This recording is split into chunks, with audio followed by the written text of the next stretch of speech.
Hello, and welcome to another episode of PodcastDX, the show that brings you interviews with people just like you whose lives were forever changed by a medical diagnosis. I'm Lita. Jean will not be with us today. And I'm Ron.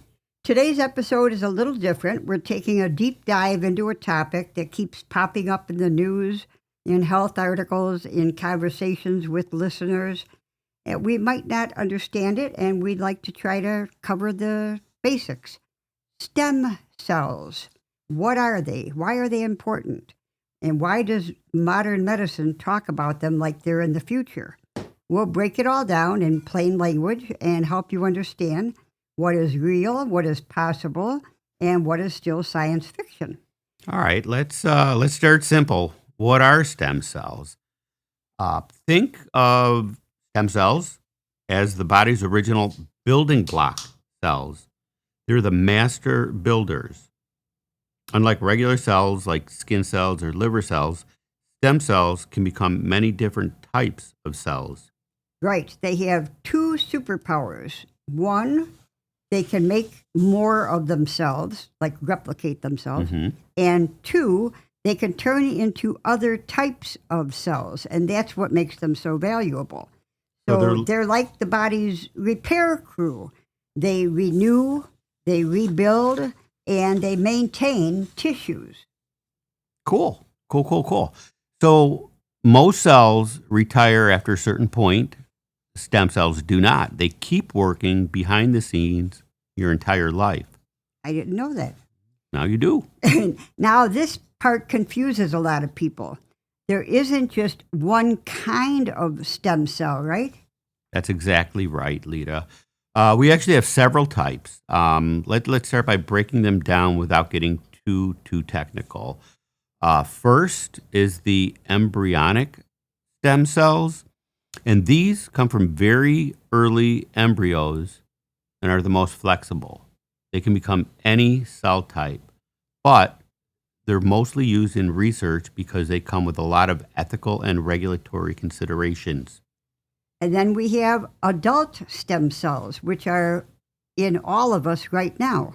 They live in places like the bone marrow, the blood, the skin, and even in fat tissues. These are the ones that are used in many real-world treatments like bone marrow transplants. To know. And then there's a really exciting category called induced pluripotent stem cells, or iPSCs. Scientists will take a normal adult cell, like a skin cell, and reprogram that cell back into a stem cell state. Think of it as rewinding the clock. How's that? Yeah, I love that idea. Like turning back the time for a cell. And then finally we have perinatal stem cells from umbilical cord blood and the placenta. These are often stored in cord blood banks for future possible use. Awesome. So let's talk about what stem cells actually do in your body. They're not just sitting around, they're always working. Right. Your skin replaces itself every few weeks. Your gut lining replaces itself every few days. Your blood cells are replaced constantly.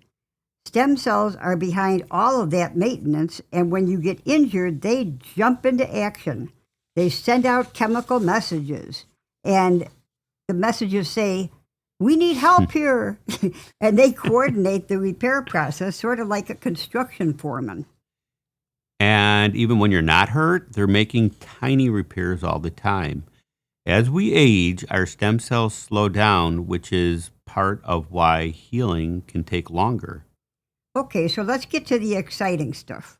Why the medical community is so interested in stem cells. Well, they are so interested in stem cells because they open the door for regenerative medicine. That is, medicine which is focused on actually repairing tissues instead of just treating symptoms.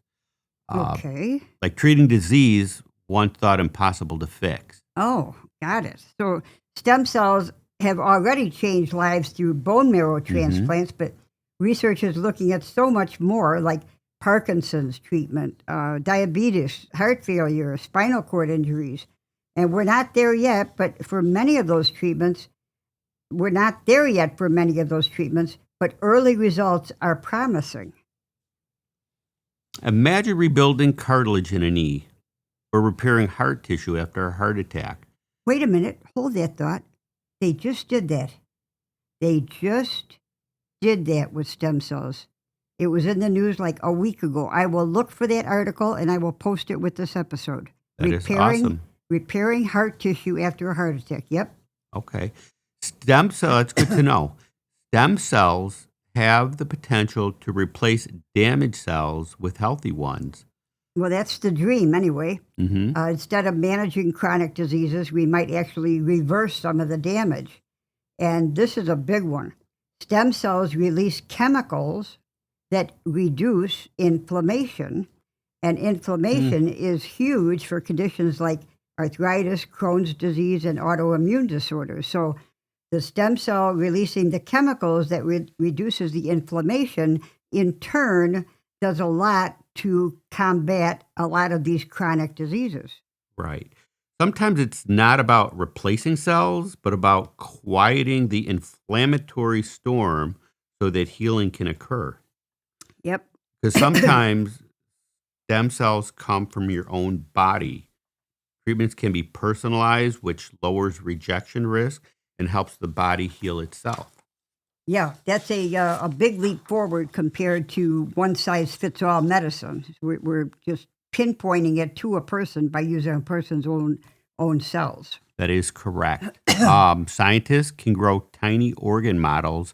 They're called organoids from the stem cells, and that lets them test drugs in ways that are far more accurate than on animals. And I hate animal testing anyway.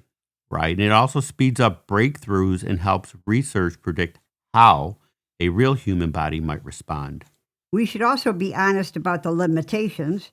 Stem cells are not a miracle cure, not yet anyway. Right. That's exactly right. A lot of clinics online advertise treatments that are not FDA approved.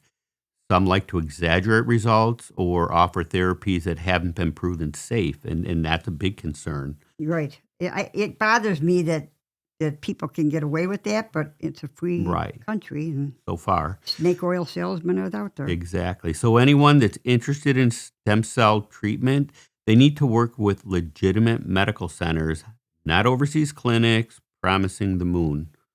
So let's end on what the future might look like. What future? Stem cells might That's someday help us regrow organs. They might help repair spinal injuries. They might treat blindness, and they might slow some aspects of aging. Right. And you know what? The medicine is getting better and better. Every year we keep getting a little bit closer. This is one of the most exciting fields in medicine right now because it's not just treating the disease, it's rebuilding health. Right, like with little building blocks, like we talked about. It's not science fiction anymore, it's science in progress. That's exactly right. But remember, though, stem cells are not magic, but they are one of the most promising tools we have for the future of medicine. Thank you all for joining us for this primer on stem cells. We are going to touch more about this topic later in the year. We hope we made a complicated topic feel a little bit more approachable. And a little less intimidating. Yeah. I mean, because who would have known that stem cells are like building blocks? Now we know. This podcast is not intended to be a substitute for professional medical advice, diagnosis, or treatment.